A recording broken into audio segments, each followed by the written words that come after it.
कहा जाता है पत्रकारिता लोकतंत्र को बनाए रखती है। ये प्रगतिशील सामाजिक परिवर्तन के लिए ताकत है। इसी कड़ी में फिल्म सिटी नोएडा की मारवा स्टूडियो में 3 दिवसीय 13वीं global festival of journalism and AVGC Noida के दूसरे दिन के दूसरे सत्र में भारतीय मीडिया में मानवीय रुचि की कहानियों का अभाव विषय पर चर्चा की गई। भारतीय संस्कृति के अनुसार दीप प्रज्वलन और गणेश वंदना के साथ कार्यक्रम की शुरुआत की गई। कार्यक्रम में doctor Sandeep Marwah, festival president ICMAI, chancellor AAFT university of media and arts, Kim Myong Chol, Avital Barak, Ravi Ipputuri, Arijit Bhattacharya, Saumya Chaudhary, Raisuddin Rihan, Asif Iqbal, Manish Sharma मौजूद रहे। कार्यक्रम में उपस्थित सभी अतिथिगण का पुष्पगुच्छ भेंट कर स्वागत किया गया। Doctor Sandeep Marwah, festival president ने कहा, पत्रकार को निष्पक्ष होकर काम करना चाहिए और सकारात्मक सोच के साथ काम करना चाहिए, जिससे जनता तक जो सूचना पहुंचाते हैं वो सही जानकारी हो। साथ ही वहां मौजूदा अतिथिगण ने अपने अपने विचारों को साझा किया। कार्यक्रम में अतिथिगण द्वारा सरदार वल्लभ भाई पटेल फोरम का पोस्टर रिलीज किया गया। साथ ही रवि इप्पुटरी की लिखी किताब एम्पावरिंग अ बिलियन लाइव्स का विमोचन किया गया। इसी दौरान कार्यक्रम में आए अतिथियों को उनके देश के क्यूजिन भी चखाए गए। साथ ही अतिथियों ने school of hospitality and tourism students की प्रशंसा की। बता दें कि AAFT school of still photography students द्वारा आर्ट एग्जीबिशन का उद्घाटन संदीप मारवा और अतिथियों द्वारा किया गया और फोटो तत्व का पोस्टर भी रिलीज किया गया। कार्यक्रम के अंत में सभी अतिथिगण को डॉक्टर संदीप मारवा द्वारा फेस्टिवल मोमेंटो देकर सम्मानित किया गया। मैं कहूँगा कि बहुत खुशनसीब हैं वो बच्चे जिनको इस इवेंट का पार्ट एंड पार्सल बनना पड़ रहा है, और वो पार्ट है इसके। उनके पार्टिसिपेशन भी मैं देख रहा हूँ, बहुत अच्छा है। और ऐसे इवेंट आप समझिए कि जर्नलिज्म के लिए बहुत ज़रूरी है, क्योंकि उसमें सबसे बड़ी बात क्या होती है कि आप अलग अलग फील्ड के लोगों से मिलते हैं, उनसे बात करते हैं, उनकी बातों को समझते हैं, उनकी राय को समझते हैं।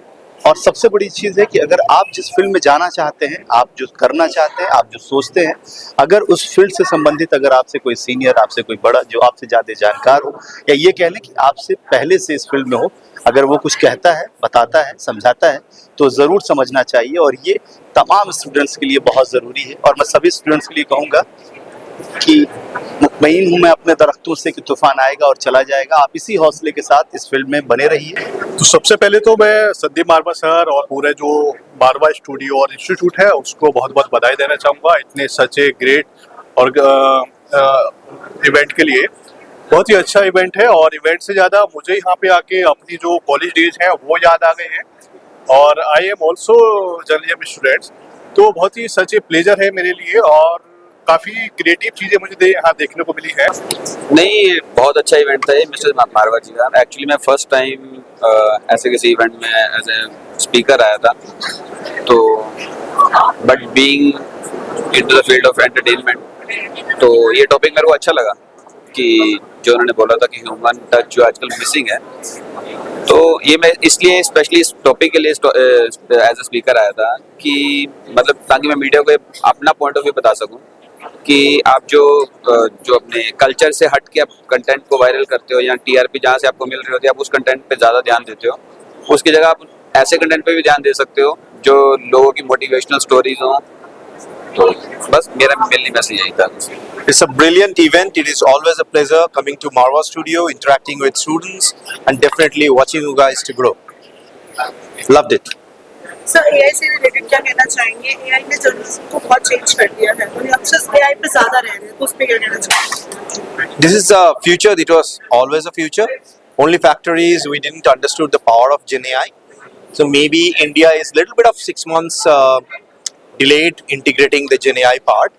It's going to uplift a lot many different kind of news media, not only the journalist, even the way we are watching the news.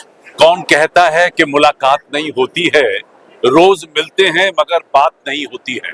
हकीकत तो ये है कि मशीनों का इस्तेमाल हमारी रोजमर्रा की जिंदगी में इतना ज्यादा बढ़ चुका है कि हम जो ह्यूमन टच है, जो इंसानियत है, या जो एक इंसान के दूसरे इंसान तक जो इमोशंस पहुंचती थी, वो अधूरी रह गई हैं। और उसी को आज लेकर आज हमने यहाँ जर्नलिज्म को जोड़ते हुए चर्चा की है। मुझे बड़ी खुशी है कि बहुत खूबसूरत बातें मंच पे उभर के ऊपर आई हैं और सभी स्पीकर्स ने अपने अपनी ज़िंदगी के तजुर्बों को यहाँ बांटा है और बड़े खूबसूरत तरीके से समझाने की कोशिश की है।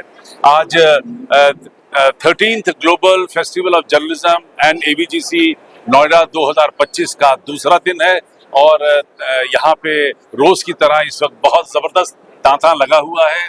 हजारों लोग इस वक्त यहाँ पर पहुंचे हुए हैं और कल हम लोगों ने 13 इवेंट कंप्लीट किए। मुझे उम्मीद है कि आज भी हम शाम तक तकरीबन 13 इवेंट कंप्लीट कर लेंगे। और सबसे मजे की बात तो ये है कि इस एडिशन के साथ ये एकमात्र ऐसा फेस्टिवल बन चुका है जो दुनिया में सिर्फ अकेला है और इसकी वजह से इस पूरे फेस्टिवल की जो महानता है जो वो बहुत ज़्यादा आगे बढ़ चुकी है और दुनिया भर से लोग इस फेस्टिवल के साथ अब जुड़ने की कोशिश कर रहे हैं।